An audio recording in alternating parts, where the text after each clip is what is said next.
Praise the lord, హల్లెలూయా. మరి మీరంతా బాగున్నారని నేను తలంచుచున్నాను. మరి మేము కూడా బాగున్నాము. మరి ఈ వారము మనము knowing the will of God part 2 ఈరోజు మనము ధ్యానించబోతున్నాము. పార్ట్ 1 లాస్ట్ వీక్ మనము ధ్యానించాము.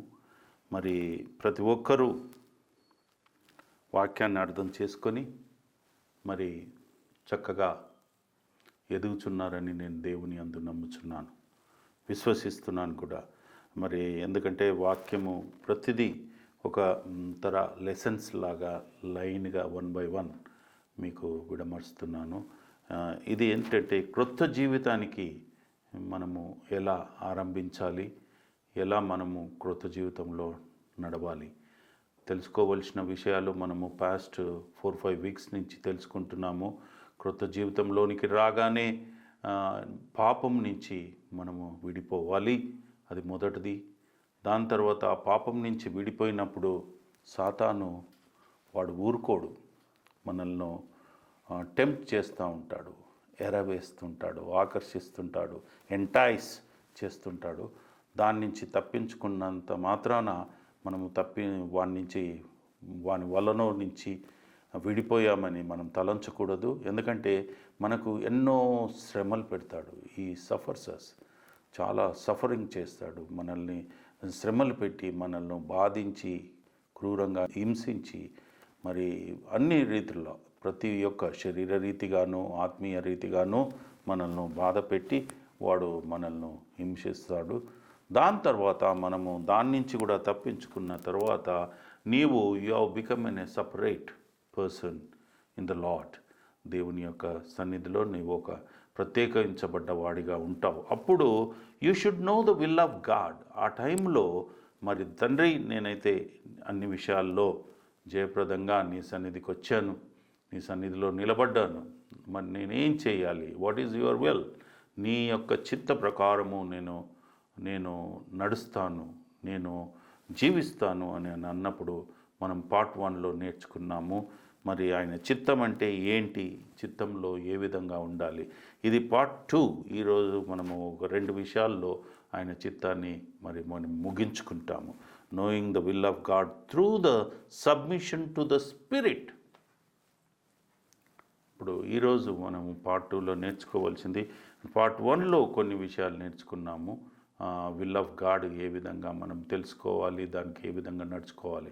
ఇక్కడ ఇంకొక విధం ఏంటంటే ఆయన స్పిరిట్కి కూడా మనము మరి లోబడాలి. ఆయన స్పిరిట్లో ఏం చెప్తున్నాడు అనేది మనం చూడాలి. ఎందుకంటే the moment you repent a person, moment నీవు విశ్వసించి ఆయన సన్నిధిలో ఉన్నప్పుడు there are 5 things will happen to you. ఆ యొక్క 5 విషయాల గురించి మనం నేర్చుకోవాలి. Immediately you will be regenerated, rebirth, you will be given a rebirth. మరి క్రొత్తగా జన్మించిన వ్యక్తిగా ఉంటావు. అప్పుడు ఆయన యొక్క చిత్తం ఏంటో మరి నీ ఎడల నీవు ఆయన చిత్తానుసారంగా నువ్వు ఉండాలి. కాబట్టి ఆయన చిత్తము కనుకొని నువ్వు ప్రవర్తించాలి, జీవించాలి. కాబట్టి వెన్ యు ఆర్ రీజనరేటెడ్, ఈ గివ్స్ యూ 5 న్యూ నేచర్స్. నీ యొక్క నేచర్, నీ యొక్క విధానము, ఆయన నీ గుణాలు, 5 గుణాలు ఆయన నీలో పెడతాడని మనం చూస్తున్నాం. మొదటి గుణము ఇక్కడ చూసినట్టయితే నీతిని అనుసరించి మనము నడవడం కాదు. నీతి అందరు నడుస్తాడు. Even normal Christian also live in the righteousness. Even ordinary person also a unknown to the Christ. మరి క్రిస్టియానిటీ అంటే ఏంటో తెలియని వాళ్ళు కూడా నీతి కలవారు ఉన్నారు లోకంలో. కాబట్టి దట్ ఈజ్ ఇన్సఫిషియంట్, అది సఫిషియంట్ కాదండి. కాబట్టి నీతిని అనుసరించి నడవాలి. ఇప్పుడు మనం చూసినట్టయితే తీతు పత్రిక 3వ అధ్యాయము 5వ వచనంలో చూసినట్టయితే మనము నీతిని అనుసరించి చేసిన క్రియల మూలము కాక తన కనికరము చొప్పున పునర్జన్మ సంబంధమైన స్నానము ద్వారా పరిశుద్ధాత్మ మనకు నూతన స్వభావం కలుగజేయుట ద్వారా మనల్ని రక్షించెను. నువ్వు ఏ విధంగా రక్షింపబడ్డావు అనుకుంటున్నావు? విశ్వసించి పాపాలు వదిలి రిపెంట్ అయి రక్షింపబడ్డావు అనుకుంటున్నావు. అవును, నువ్వు రక్షింపబడ్డావు, ప్రత్యేకించబడ్డావు. కానీ you need to be learn some more about the salvation, about the spirit of the lord. దేవుని యొక్క ఇక్కడ మనము నీతిని అనుసరించి చేసిన క్రియల మూలముల వలన కాదు. నీ క్రియలు మంచిగా అయిపోయాయి, పాపం చేయట్లేదు, ఆ యొక్క టెంప్టేషన్స్ నువ్వు లొంగలేదు, మరి నాయన శ్రమ పడ్డాను నేను, ఓకే, దట్స్ ఓకే. కానీ ఇక్కడ ఏమంటే ఆయన కనికరము చొప్పున ఇచ్చే పునర్జన్మ సంబంధమైన స్నానము ద్వారా, పునర్జన్మ సంబంధము, యూ షుడ్ టేక్ రీబర్త్. పునర్జన్మ సంబంధము అయిన స్నానము అని అంటే ఇక్కడ చూసి మనం ఏంటంటే మొదట ఆయన కనికరం ద్వారా కాదు, మనము మన యొక్క అసహాయతలో, ఆధ్యాత్మిక అవసరతలో జాలిని తలంచి ఆయన మనకు ఆ అర్హత లేకున్నా కానీ మన పాప విముక్తి ఇచ్చి మనల్ని రక్షించాడు. అదేవిధంగా క్రొత్త జన్మ పునర్జన్మ సంబంధమైన స్నానము, ఇది మనము తిరిగి జన్మించాలని, మనము నీటిలో బాప్తిసం తీసుకున్న సాదృశ్యం యొక్క బాప్తిసం తీసుకున్న తర్వాత అది కాదు, దానికి దీనికి సంబంధం లేదండి. ఇక్కడ పవిత్ర ఆత్మ మనల్ని క్రొత్తగా జన్మ ఇవ్వడం కాకుండా క్రొత్త మనుషులుగా మార్చడం. అంటే నీవు క్రొత్త మనిషిగా ఏ విధంగా మారుతావు? వాక్యము ద్వారా నువ్వు తిరిగి జన్మించాలి. వాక్య ప్రకారంగా ఆయన స్పిరిట్ ఏమంటుంది, నువ్వు వాక్యానుసారంగా నడవాలి, వాక్యమును కలిగి నడవాలి. వాక్యమే దేవుడై ఉండెను కాబట్టి క్రీస్తును కలిగి ఉండాలి. ప్రతి నిమిషము, ప్రతి క్షణము నీవు ఎక్కడెక్కడ జీవిస్తున్నావో, ఏ విధంగా జీవిస్తున్నావో వాక్యము ద్వారా నువ్వు జన్మించాలి. వాక్యము ద్వారా, నీళ్ళ ద్వారా, అది ఒక సాదృశ్యము. అది it's not a full baptising, అదొక సూచనగా ఇవ్వబడింది. ముంచడం ద్వారా నువ్వు క్రీస్తుతో చనిపోతున్నావు, లేపడం ద్వారా క్రీస్తుతో తిరిగి లేస్తున్నావు, ఒక సాదృశ్యం. అది కూడా సంఘము ముందు నీవు అలాంటివి చేసినప్పుడు నీకు ఒక భయము, గుబులు ఉంటుందని, ఒక నిదర్శనం ఉంటుందని అది ఇస్తున్నారు. కానీ ఇది ఆత్మీయంగా ఇక్కడ ఏమంటున్నాడంటే పరిశుద్ధాత్మ మనకు నూతన స్వభావము కలగజేయుట ద్వారా, స్వభావము, అది పునర్జన్మ స్నానము. నూతన స్వభావము, a new nature you should have, a new attitude, new way of walking, new way of dealing with the people, new way of dealing with your situations, your life. నూతన స్వభావం ద్వారా మనల్ని రక్షించాడు. ఆ స్వభావం కలిగి ఉండాలి, గుణగణాలు కలిగి ఉండాలి ప్రియ బిడ్డ. అప్పుడే నీవు ఆ యొక్క పునర్జన్మ స్నానం, ద విల్ ఆఫ్ గాడ్, నూతన స్వభావం అని అంటే ఆ స్వభావం కలిగి ఉండాలంటే నువ్వు క్రీస్తును పూర్తిగా ధరించుకోవాలి. నీ హృదయంలో ఆయన యొక్క ఆత్మ ఎల్లప్పుడూ నివసిస్తూ ఉండాలి, ఎల్లప్పుడూ ఆయనను కలిగి ఉండాలి. ప్రతి నిమిషము, ప్రతి క్షణము నీవు ఏ పరిస్థితుల్లో ఉన్నా, ఎక్కడున్నా, ఏ స్థితిలో ఉన్నా, కష్టములో ఉన్నా, నష్టములో ఉన్నా, సంతోషములో ఉన్నా, సమాధానములో ఉన్నా, ప్రతి నిమిషము as a Christian, a new Christian, నీవు క్రీస్తును కలిగి ఉండాలి. ఆయన అదే పునర్జన్మ స్నానము. మనము దాన్ని ఇంకా చూడాలంటే, దానివలన లాభాలు అవి చూడాలంటే మొదటి పేతురు మొదటి అధ్యాయము 3వ వచనం చూసినట్టయితే, మన ప్రభువగు యేసుక్రీస్తు తండ్రి అయిన దేవుడు స్తుతింపబడునుగాక.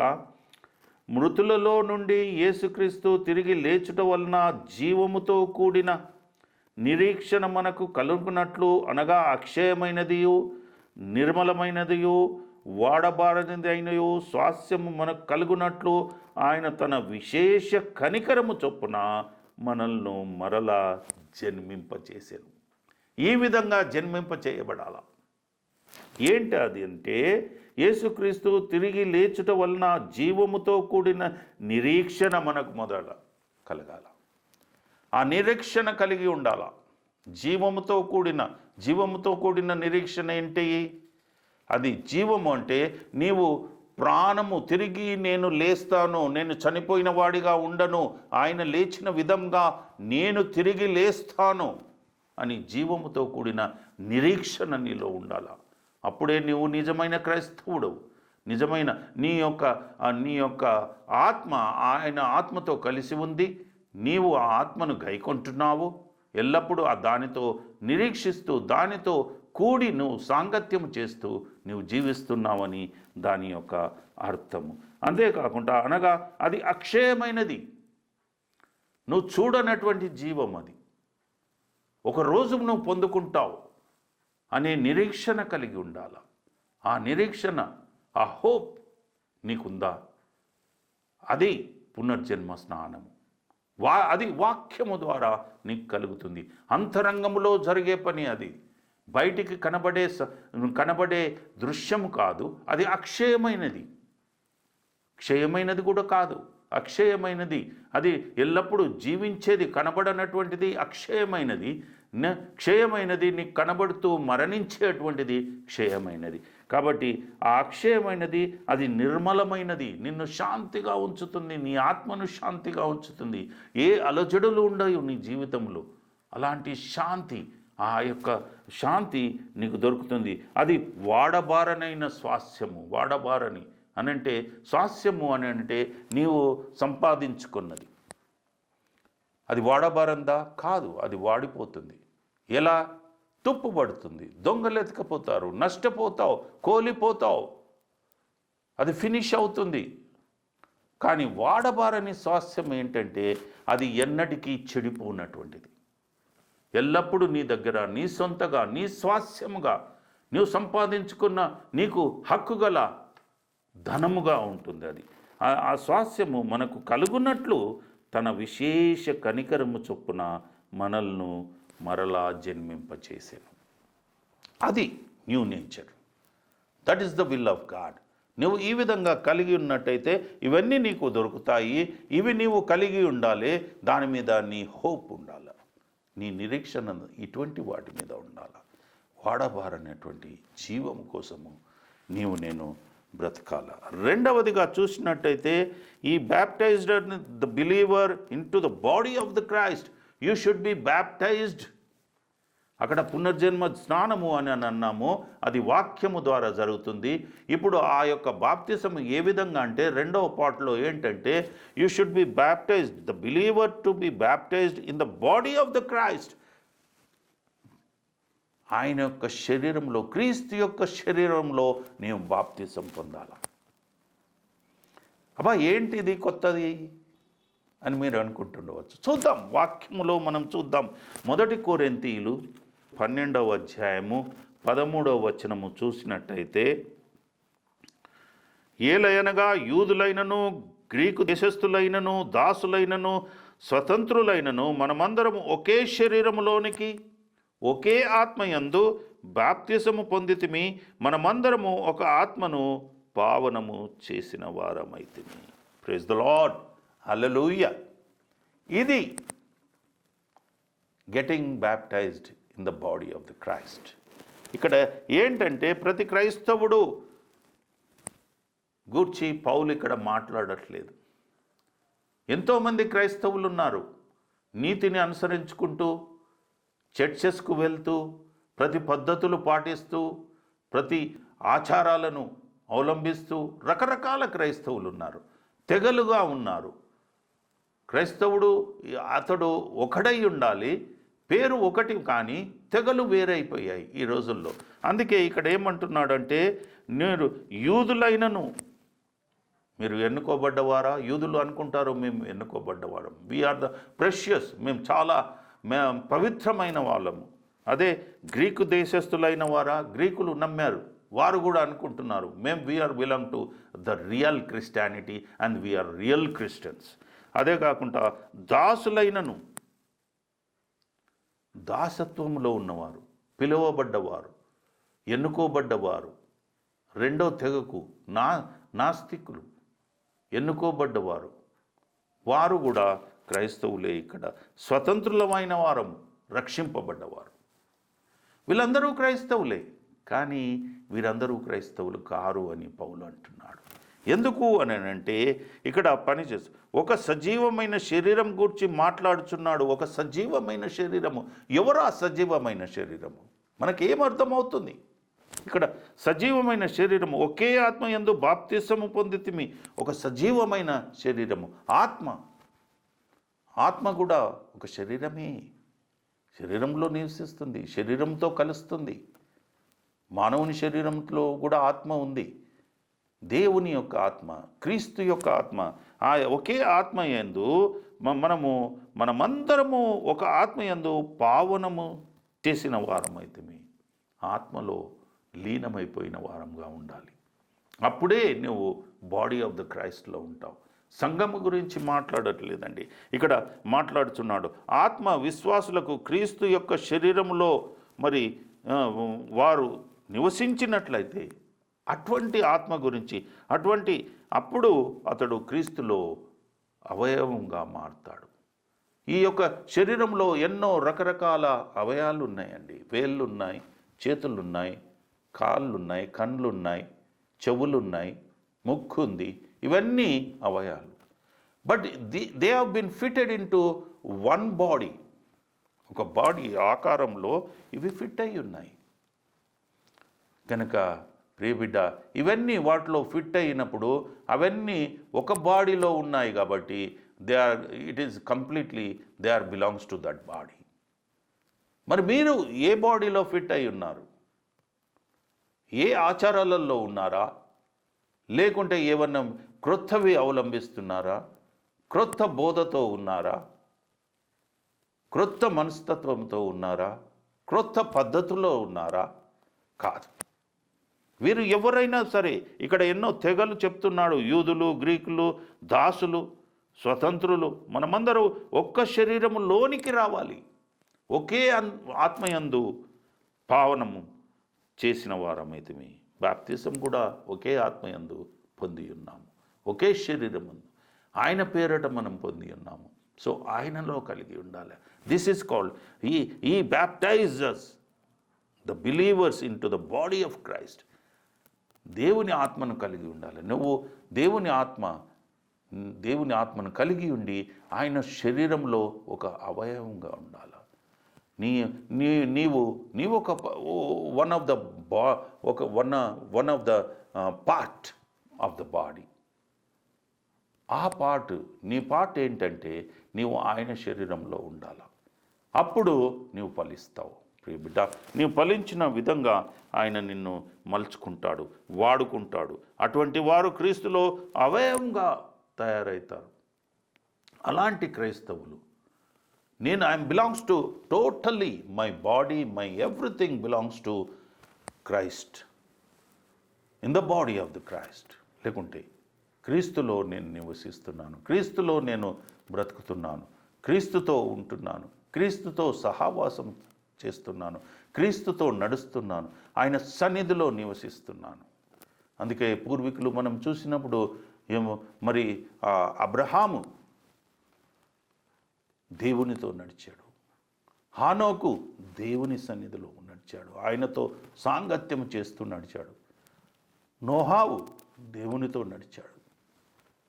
ఈ విధంగా ఆయన సన్నిధిలోనూ ఆయనతో ఉంటూ ఆయన ఆత్మ కలిగి ఉంటూ నువ్వు నడవాలి. రెండవ విధంగా అప్పుడు నీవు ఆయన శరీరంలో ఒక భాగమై ఉంటావు. This is called the body of the Christ, baptised in the Christ. దేవునిలో, యేసు ప్రభువులో నీవు కలిగి ఉండి ఆయన సన్నిధిలో ఉంటూ ఆయన శరీరంలో ఒక పార్ట్గా ఉండాలని రెండవ విధంగా మనకు తెలుపుతున్నాడు. That is the will of God.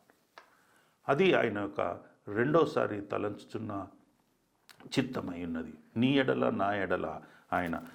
అప్పుడు ఆ హోపును కలిగి, మొదట చెప్పుకున్న రీతిగా ఆ నిరీక్షణ కలిగి అప్పుడే ఆ కనికరము పొందుతావు బిడ్డ, ఆ యొక్క స్వాస్థ్యం పొందుతావు. అదేవిధంగా ఇక్కడ నువ్వు క్రీస్తులో ఉండి ఒక అవయవంగా ఉన్నట్లయితే, ఎల్లప్పుడూ నువ్వు అతనిలో జీవించినట్టయితే నీవు body of the Christ, not the Christ body of the Christ.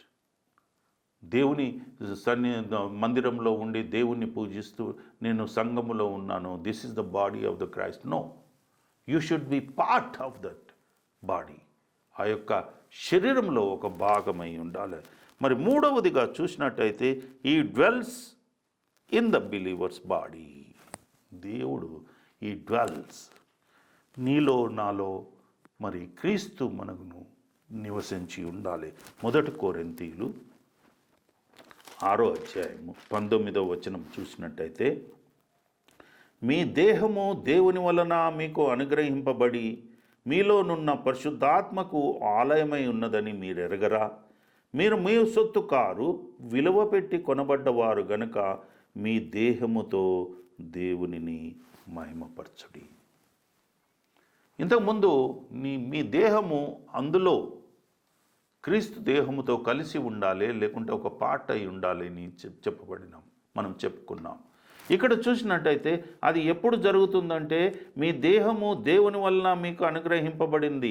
ఈ దేహము ఎవరి వలన మనకు దొరికిందండి? సహజంగా చెప్పగలము, దేవుడే మమ్ములను జన్మింపజేశాడు, దేవుడే నాకు ఈ దేహం ఇచ్చాడు. మరి ఈ దేహం ఏమై ఉన్నదంటే, మీలో ఉన్న పరిశుద్ధాత్మకు ఆలయమై ఉన్నదని మీరు ఎరగరా?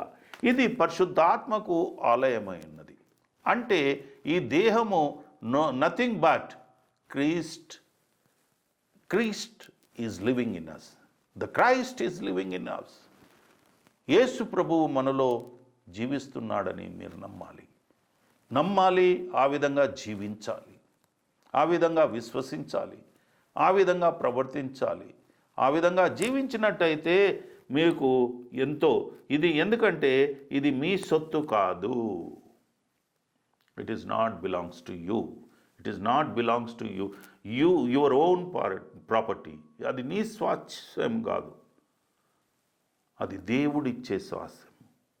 ఆ యొక్క ఎర్నింగ్స్ అంతా, ఈ యొక్క శరీరాన్ని నువ్వు ఏ విధంగా సంపాదించుకున్నావంటే దేవుడు నీకు ఇచ్చినాడు, ఆయన సంపాదించి నీకు ఇచ్చాడు. అందుకే ఇక్కడ ఏమంటున్నాడంటే, దేవుని యొక్క ఆలయము ఇది మీది కాదు, దేవునికి ఆరాధన అండ్ స్తుతికి పనికొస్తుంది. You should praise him, you should exalt him,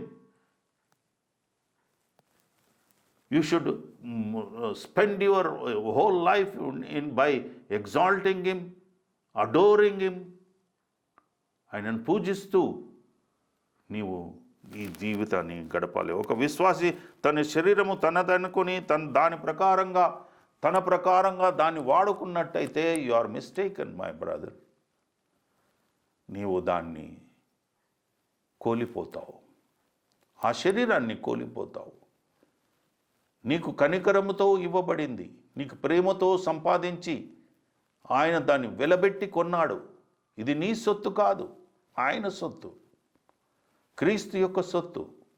ఆ యొక్క శరీరాన్ని నీవు ఆయనకు అప్పగించాలి.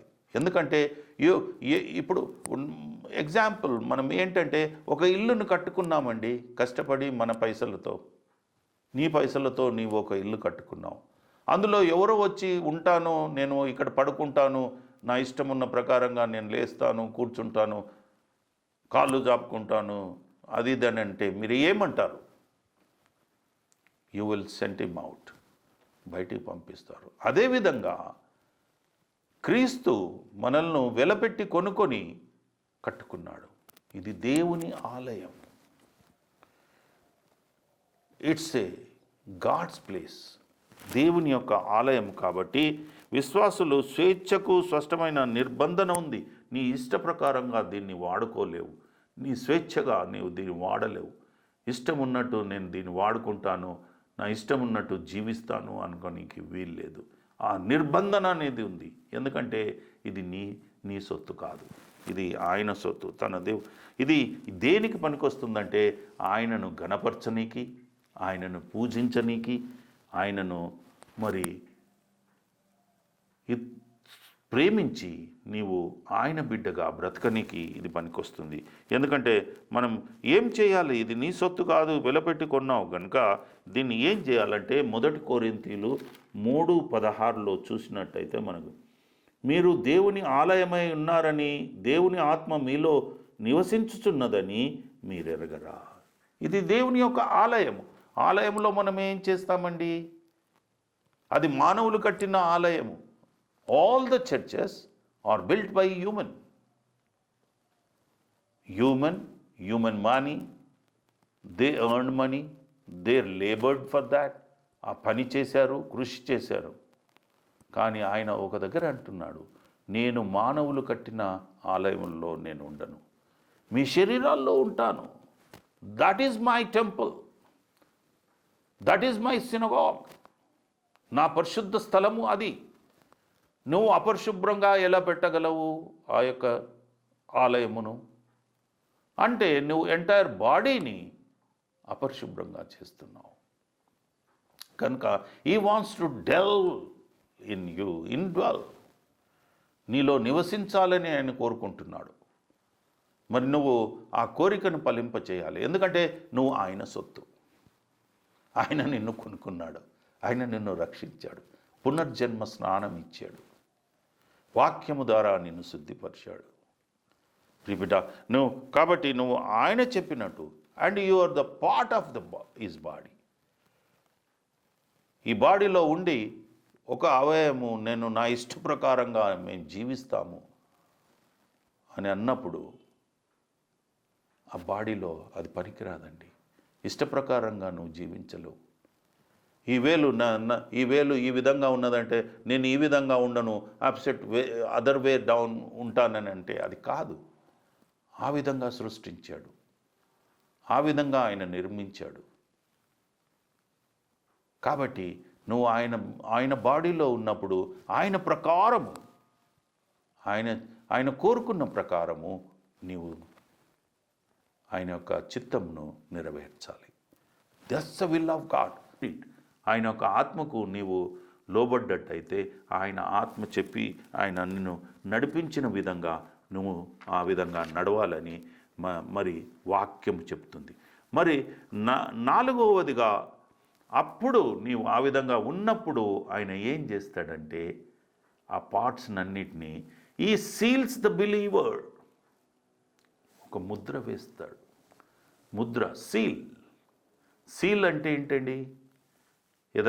ఏదన్నా ప్రాపర్టీని కానీ, ఏదన్నా వస్తువులను కానీ, ఏదన్నా పెట్టెను కానీ, ఏదన్నా కబోర్డ్ను కానీ, అల్మార్లను కానీ, బ్యాంకును కానీ, అలాంటి వాటిని సీల్ చేస్తారు. ఎవరంటే అందులో నుంచి ఏది తీయరాదు, అందులో నుంచి అది వేరే విధంగా వాడడానికి వీల్లేదు, బయటికి రాదు. He seals the believer in his body. ఆయన యొక్క ఆత్మలో ఆయన నిన్ను ముద్రిస్తాడు. ఎఫెసీలకు రాసిన పత్రిక 1వ అధ్యాయము 13వ వచనము చూసినట్టయితే ఇక్కడ మనకు మీరు సత్యవాక్యమును అనగా మీకు రక్షణ సువార్తను విని క్రీస్తునందు విశ్వాసముంచి వాగ్దానము చేయబడిన ఆత్మచేత ముద్రింపబడింది.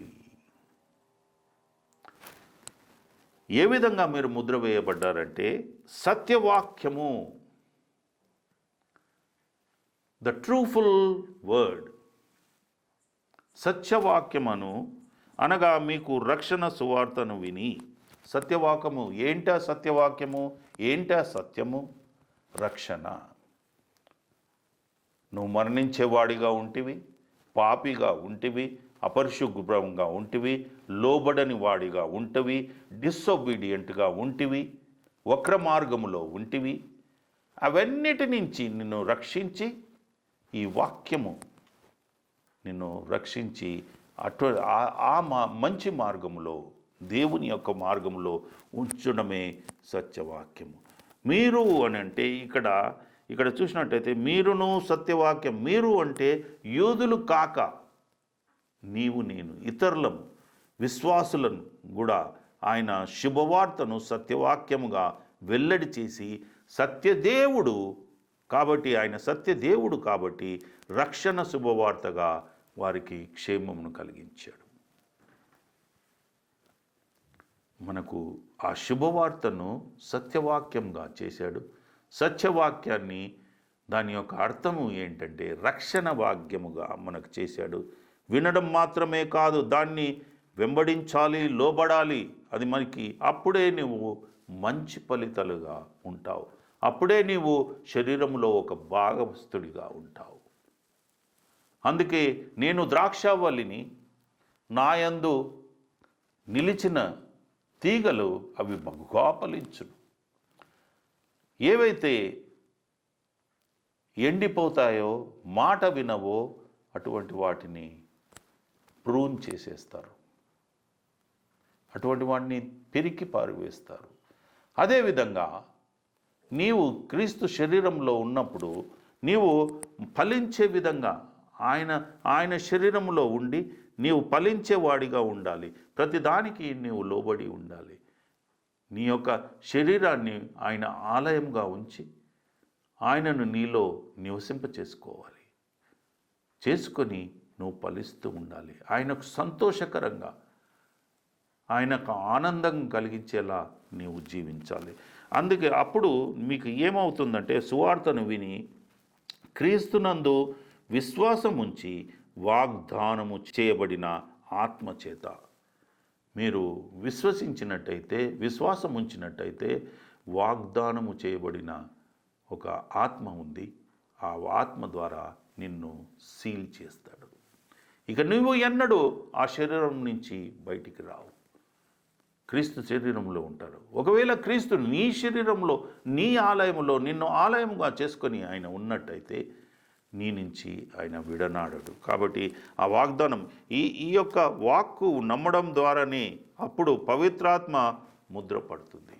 ఇది నువ్వు నమ్మాలి. నేను క్రీస్తులో ఉంటున్నాను, ఇవన్నిటిని దాటి నేను క్రీస్తు ఆత్మకు ఏ విధంగా చెప్తే ఆ విధంగా నడుస్తానని ఆయన చిత్తాన్ని నెరవేరుస్తూ నువ్వు నడిచినప్పుడు ఆ పవిత్రాత్మ ద్వారా నీవు ముద్రింపబడతావు. ఆ పవిత్రాత్మ ఎవరు? క్రీస్తే, యేసుప్రభువే. ఆయనను నమ్మి విశ్వసించిన వారిలో మొదట క్రీస్తు నివసించడానికి వస్తాడు. ఆయన నమ్మి నువ్వు విశ్వసించినట్టయితే మొట్టమొదటిగా నీ దగ్గరికే వస్తాడు. ప్రియబిడ్డ, నువ్వు నమ్మాలి. నువ్వు విశ్వాసంతో ఉన్నావు, నువ్వు విశ్వాసివి, క్రైస్తవుడివి, ప్రత్యేకించబడ్డవాడవు. ఎంతోమంది చర్చిల్లోనికి వస్తున్నారు, అందరి దగ్గరికి రాడు. నువ్వు విశ్వసించి ఆయన చిత్తాన్ని నెరవేర్చేవాడిగా ఉన్నప్పుడే ఆయన నీ దగ్గరికి వస్తాడు. అటువంటి వారికి ఆ ముద్ర కూడా వేస్తాడు. ఇది నా ప్రియ బిడ్డ, ఈయన యందు నేను ఆనందిస్తున్నాను. 2 తిమోతి 2వ అధ్యాయము 19వ వచనము చూసినట్టయితే ఇక్కడ ఒక మాట ఉందండి. ఆయనను దేవుని యొక్క స్థిరమైన పునాది నిలకడగా ఉంది. ప్రభువు తన వారిని ఎరుగును అనునదియు, ప్రభు నామమును ఒప్పుకున్న ప్రతివాడు దుర్నీతి నుండి తొలగిపోవలనని అనునదియు దానికి ముద్రగా ఉన్నది. ఈ ముద్ర ఎవరికి పడుతుందో తెలుసా అండి? ఆయనను దేవుని యొక్క స్థిరమైన పునాది నిలకడగా ఉన్నది. దేవుని యొక్క పునాది నీలో నిలకడగా ఉందా? స్టడీ ఫాస్ట్గా ఉన్నావా? అంటే స్థిరంగా ఉన్నావా? పూర్తిగా నాటబడ్డావా?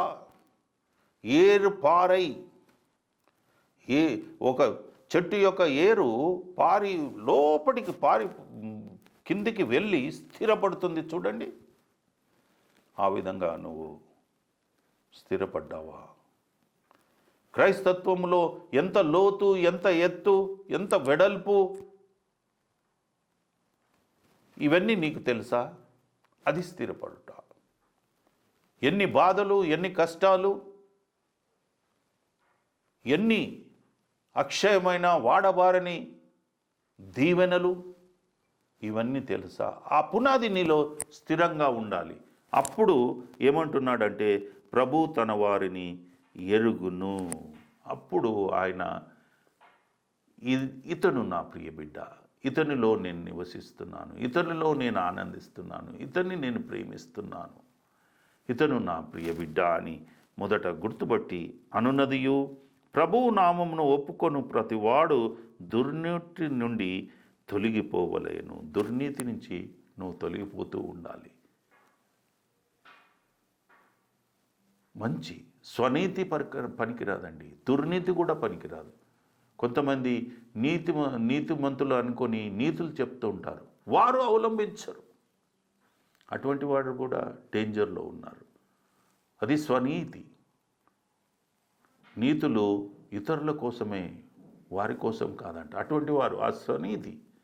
ఆ విధంగా కాదు, నీవు దుర్నీతి స్వనీతి నుంచి దూరంగా ఉన్నట్టయితే అప్పుడు అనునదియు దానికి ముద్రగా ఉన్నది. అప్పుడు ఆ ముద్ర నీకు పడుతుంది. ఈయన నా ప్రియ బిడ్డ. అందుకే ఈ సీల్స్ ద బిలీవర్.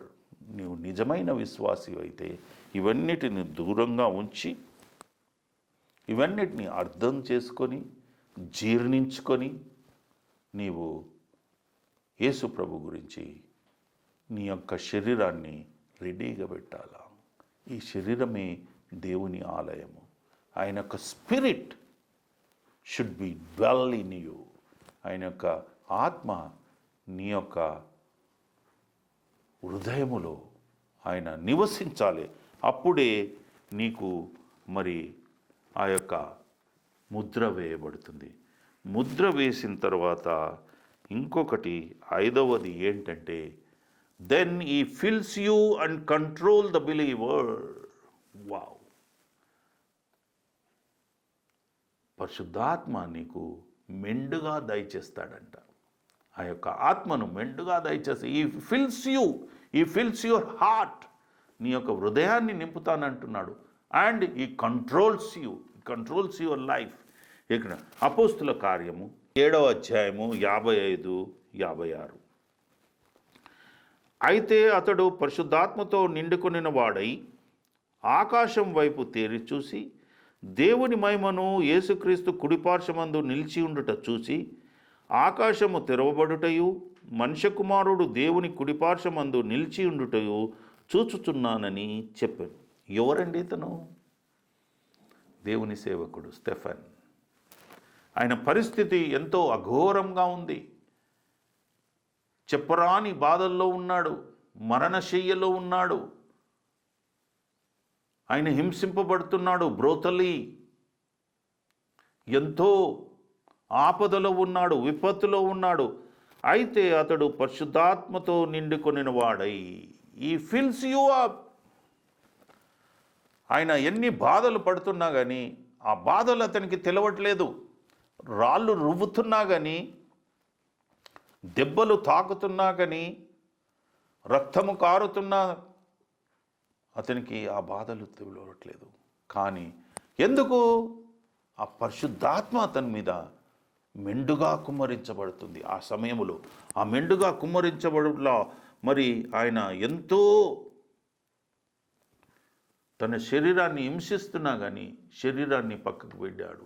ఆత్మీయంగా జీవిస్తున్నాడు. దీన్ని బట్టి క్రీస్తు వారికి ఎంతో గణపరిచి వారితో ఉంటూ ఉంటాడు. అటువంటి వారితో క్రీస్తు ఉంటూ ఉంటాడు. అంటే ఆయన ఆత్మ ఆయనతో ఉంటుంది, పరిశుద్ధాత్మ ఆయనతో ఉన్నది. ఆయన మహిమను యేసుక్రీస్తు కుడిపార్శ్వమందు నిలిచి ఉండుట చూసెను.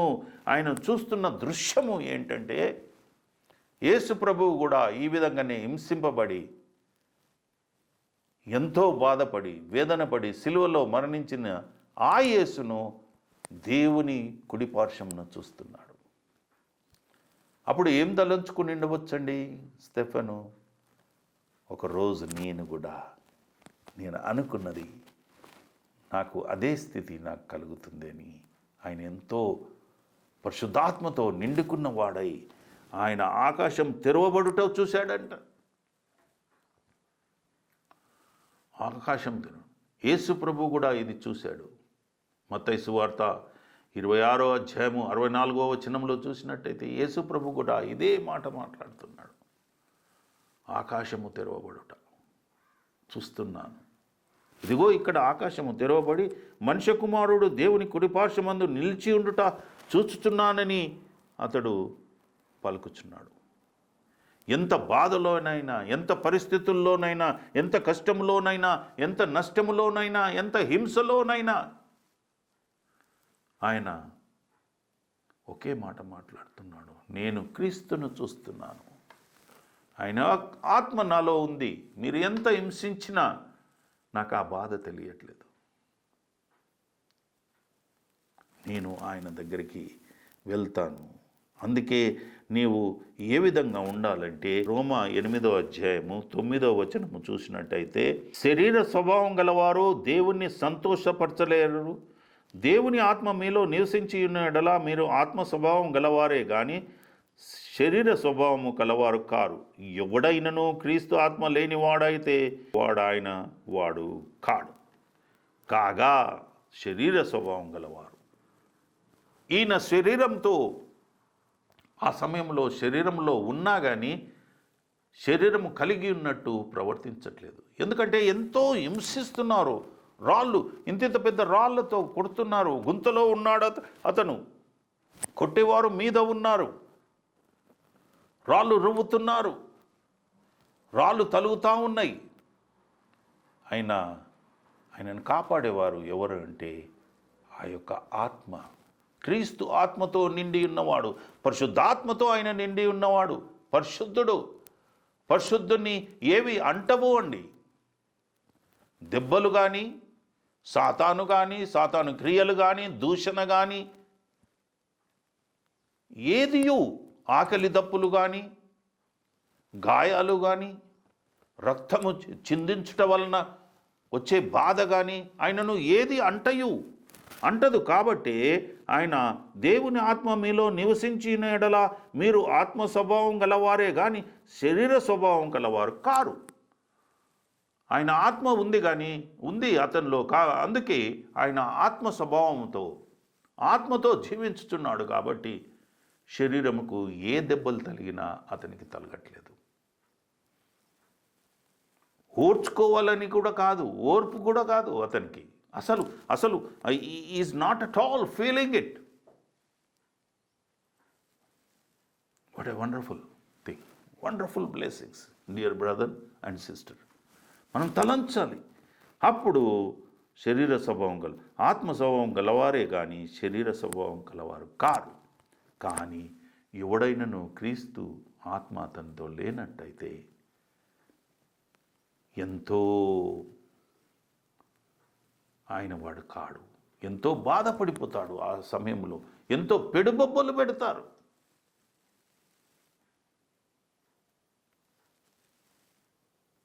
బిడ్డ, అది ఆయన యొక్క విల్.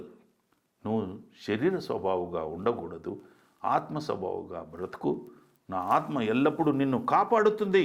మరి ఈ కెన్ కంట్రోల్ యువర్ బాడీ. నువ్వు శరీరాన్ని ఏ విధంగా కంట్రోల్ చేస్తావు? ఇక్కడ చూసినట్టయితే రోమీలకు రాసిన పత్రిక 12వ అధ్యాయము మొదటి 2 వచనాల్లో ఇక్కడ మనము ఈ విధంగా కంట్రోల్ చేయాలి. కాబట్టి సహోదరులారా, పరిశుద్ధమును దేవునికి అనుకూలమైన సజీవ యాగమును మీ శరీరములను ఆయనకు సమర్పించుకున్నడని దేవుని వాత్సల్యమును బట్టి మిమ్మలను బ్రతిమలాడుకొనుచున్నాను. ఇట్టి సేవ మీకు యుక్తమైనది. మీ యొక్క బాడీని, కంప్లీట్ బాడీని ఆయన యొక్క సేవకు సమర్పించుకోండి. బాధల్లోనైనా, కష్టంలోనైనా, ముఖ్యంగా క్రైస్తవులకు వచ్చేటి బాధలేనండి. క్రైస్తత్వము అనగానే బాధతో కూడి ఉన్న సమస్య. దాన్ని సజీవ యాగముగా బ్రతుకున్నప్పుడే, బ్రతుకు జీవమున్నప్పుడే ఒక యాగముగా నువ్వు బాడీని అతనికి యాగముగా సమర్పించుకోవాలి.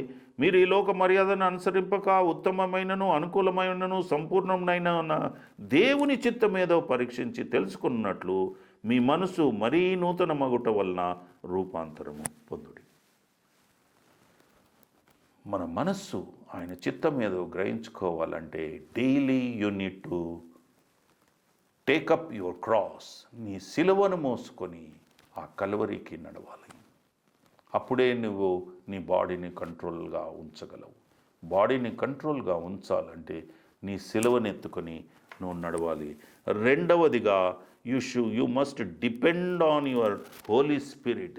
ఆ యొక్క హోలీ స్పిరిట్, పరిశుద్ధాత్మ మీద నీవు డిపెండ్ అయి ఉండాలి. కీర్తనలు 139, 23, 24. దేవా నన్ను పరిశోధించి నా హృదయము తెలుసుకొనుము, నన్ను పరీక్షించి నాలో ఆలోచనలు తెలుసుకొనుము. నీకు ఆయాసకరమైన మార్గము నా యందున్నదేమో అని చూడుము, నిత్య మార్గములో నన్ను నడుపుము. దేవుని యందు నీవు ఆధారపడి ఉంటే నీవు ఇలాంటి ప్రార్థన చేస్తావు. ఏదియో నేను పక్కకు తొలగిపోకుండా నీ యందు నన్ను ఉంచుకో అని నువ్వు ప్రార్థన చేయాలి. దేవా నన్ను పరిశోధించి నా హృదయము తెలుసుకొనుము. నన్ను పరిశోధించు. You test me, you check my heart, you surgery my heart surgery చెయ్యు. నీ యొక్క నన్ను పరీక్షించి నా ఆలోచనలు తెలుసుకొనుము. పరీక్షించి ఆలోచనలు తెలుసుకొనుము. నీకు ఆయాసకరమైన మార్గము నా యందున్నదేమో అని చూడుము. ఆయాసకరమైన ఏ క్రియలున్నా నీవు దేవునికి ప్రార్థించాలి ప్రతిదినము. That he wants to fill you with the holy spirit. Check చేయి, చూడుము. నిత్య మార్గంలో నన్ను నడుపుము. నిత్యము డైలీ మార్గంలో నేను ఏ విధంగా నడవాలో నన్ను నడుపుమని మరి నువ్వు ప్రార్థించాలి. మూడవదిగా you must depend on a divine power. ఆ స్పిరిట్ మీద నీవు ఆ యొక్క స్పిరిట్ మీద ఆధారపడి ఉండాలి. డివైన్ పవర్ ప్రత్యేకించబడ్డ పవర్లో నీవు ఉండాలి. ఈ ఎఫెసీలు 3:16 చూసినట్టయితే 3వ అధ్యాయము 16వ వచనము, ఎఫెసీలకు రాసిన పత్రిక 3వ అధ్యాయము 16వ వచనంలో చూసినట్టయితే ఇక్కడ ఏమని ఉందంటే, మీ అంతరంగ పురుషుని యందు శక్తి కలిగి ఆయన ఆత్మ వలన బలపరచునట్లుగాను, క్రీస్తు మీ హృదయంలో విశ్వాసము ద్వారా నివసించున్నట్లుగాను తన మహాదైశ్వర్యం చొప్పున మీకు దయచేయవలెనని ప్రార్థించుచున్నాను. చూసారా, ఆ ఆత్మను అంతరంగ పురుషుణ్ణి బలపరచాలి. అంతరంగంగా ఏ పురుషుడు ఉంటాడంటే దేవుని ఆత్మ. అంతరంగంలో ఆయన ఆత్మ ద్వారా, పురుషుడు ఆత్మ ద్వారా నీలో నివసిస్తున్నాడు. ఆ యొక్క అంతరంగ పురుషుడు నీలో నిన్ను బలపరచున్నట్లుగా క్రీస్తు మీ హృదయములో విశ్వాసము ద్వారా నివసించున్నట్లుగాను క్రీస్తు ద్వారా నీవు అంతరంగ పురుషుణ్ణి బలపరచాలి. ఆ యొక్క శక్తిని మాకు ఇవ్వమని నువ్వు ప్రార్థించాలి. ప్రియ బిడ్డ, ఎల్లప్పుడూ నీవు ఆయన ఆత్మను గైకొనాలి అంటే ఆయన యొక్క చిత్తమును ఏంటా అని నువ్వు ప్రార్థిస్తూ ఆ చిత్త ప్రకారంగా నీవు జీవించాలి.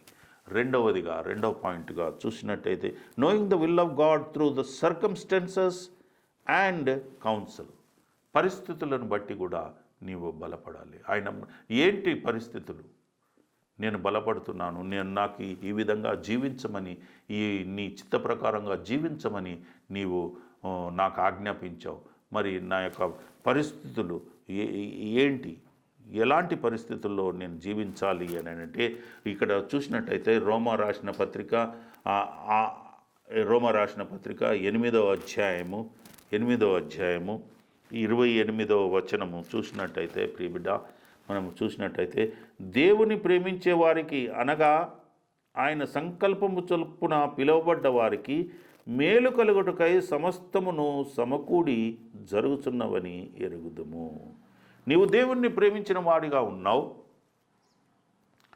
ఎలాంటి పరిస్థితులు వచ్చినా, కష్టమైన పరిస్థితులు వచ్చినా, మంచి సంతోషకరమైన పరిస్థితులు వచ్చినా, ఆయన సంకల్పము ద్వారానే నువ్వు పిలువబడ్డావు కాబట్టి నీకు అనుకూలంగా మార్చే విధంగా ఆయన నీతో ఉంటాడు, ఎల్లప్పుడూ ఉంటాడు. ఈ విల్ కంట్రోల్. మేలు కలుగుటకై సమస్తమును సమకూడి జరుగుతున్నవి మేలు కలిగేలాగున చేస్తాడు. ఎలాంటి పరిస్థితులనైనా అందులో మేలు చేకూరుస్తాడు. వాటి అన్నిటి ద్వారా ఆయన ఆధ్యాత్మికంగా ఎదిగి మరింతగా క్రీస్తులాగా మారేలాగా ఆయన ఉద్దేశం. A number of examples we can see in the Bible. ఈ విధంగా ఆయన ఎలాంటి కష్ట పరిస్థితులు కల్పించినా కానీ ఆయన మనల్ని అనుకూలంగా మార్చే విధంగా ఆయన చేసిన మస్తు ఎగ్జాంపుల్స్, చాలా మటుకు మంచి ఎగ్జాంపుల్స్ మనం చూడగలము. ఆదికాండము 22:13 చూసినట్టయితే ఇక్కడ ఒక చిన్న స్టోరీ ఉందండి. సబ్స్టిట్యూట్ ఆఫ్ ర్యామ్, ఆ పొటేల్ను ఆయన అనుగ్రహిస్తాడు. ఎవరికి? అబ్రహాముకు. ఇస్సాకును బలి తీసుకొని వెళ్ళినప్పుడు ఆ పరిస్థితి దేవుడే కల్పించాడు, దేవుడే దాన్ని దాటించాడు. అలాంటి పరిస్థితుల్లో అబ్రహాంకు ఏమి తోచలేదు, ఇస్సాకుకు కూడా ఏమి తోచలేదు.